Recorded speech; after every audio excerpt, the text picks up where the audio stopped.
kejar-kejar di ruang halaman. Pernah ku genggam tanganmu yang halus sewaktu kita menyeberang titian. Betapa bahagia rasa hatiku bila teringat masa yang lalu. Lalu terdengar ibumu memanggil dan menghimbau kau kembali pulang.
Masanya nanti dapat kita berjumpa kembali.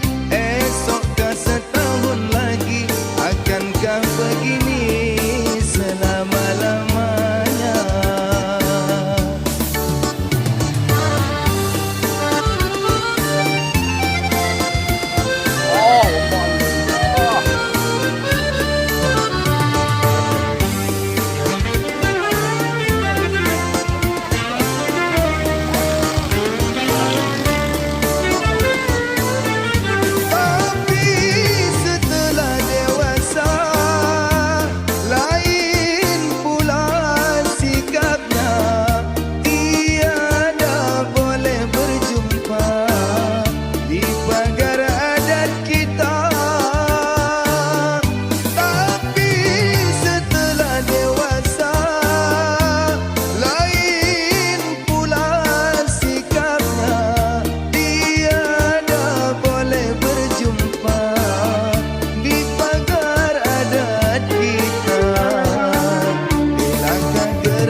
Dapat kita berjumpa.